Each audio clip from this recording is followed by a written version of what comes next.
Hey guys, how's it going? Hope you're all doing well.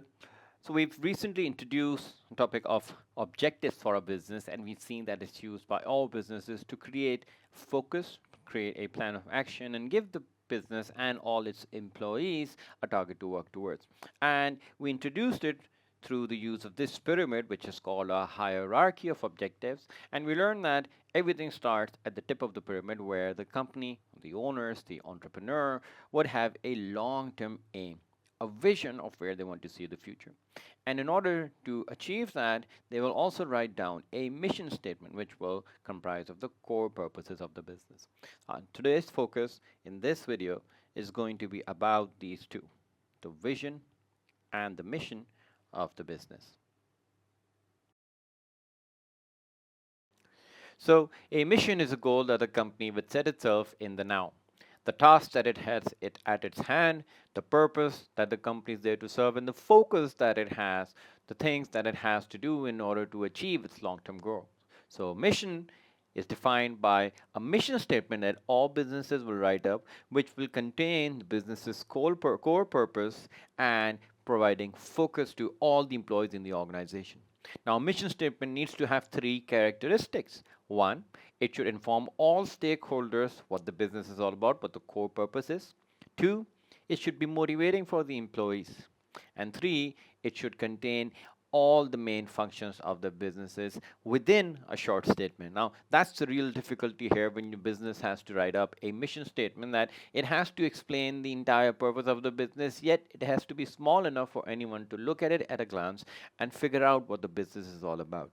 And we'll talk about that in a minute. Now, vision is a moment in the future, a place where you want to see yourself.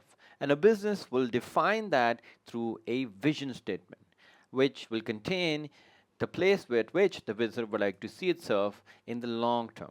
You remember that is the tip of our pyramid of the hierarchy of objectives, the long term aim.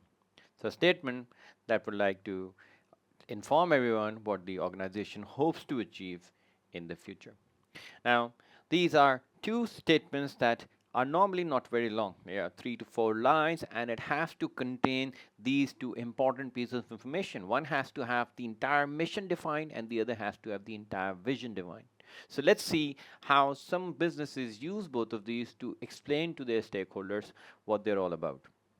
Quick pause. If you're finding value in this explanation, there's so much more to discover. At Alt Academy, we break down every A level concept with the same level of clarity. Now, let's continue. So, a mission statement should contain three things. It should tell everyone reading the statement what is it that the business does, what is the purpose, and that's something that the employees would get when they look at the mission statement, and how do they benefit the others, how are the suppliers linked to this business, how are the customers linked to this business. And I'll give you an example here of a company we will all very well know, Microsoft's mission statement is this: to empower every person and every organization on the planet to achieve more. Now, you might be thinking that sounds pretty inspirational, but it also sounds pretty vague. And that's the criticism that most mission statements have, that they end up sounding nice, but what do they really mean? But if you're a worker, if you want to work for a company that is there to help people achieve more, it would sound pretty inspirational. And that's a characteristic that all mission statements should have, that they should be inspirational to the employees.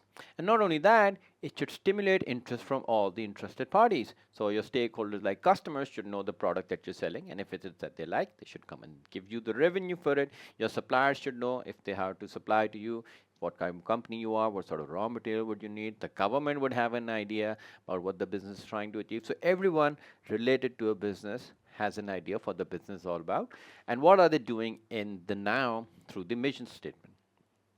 The vision statement with the V is a moment in the future. So it would contain things about what's the future like, what are the company's ideals, what are the things that they uphold in the long term, and also what the owner's direction is, as the vision is the owner's expectation of the company in the future. So the vision statement should contain that.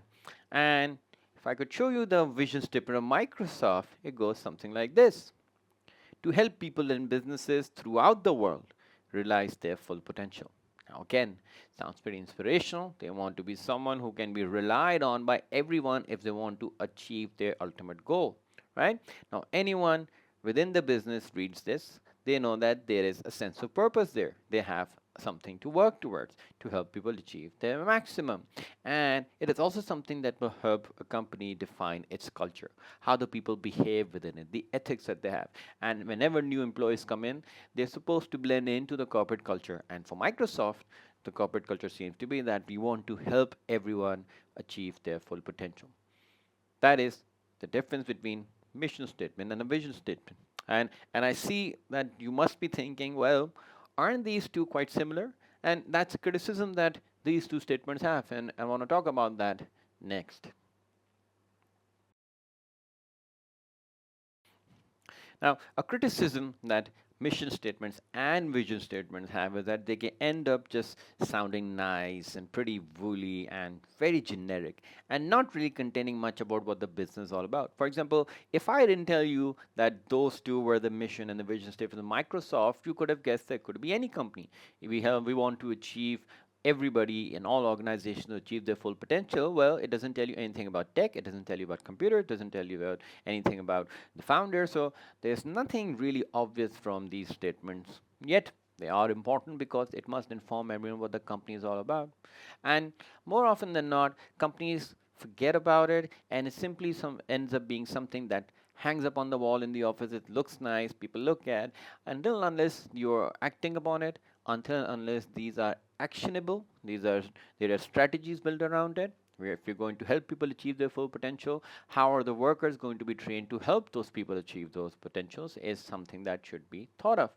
And finally, for the employees, it must be simple to understand. They don't want to get caught up in these vague statements. They want to know what they have to do in order to help the company so that the help company in return gives them the rewards that they seek.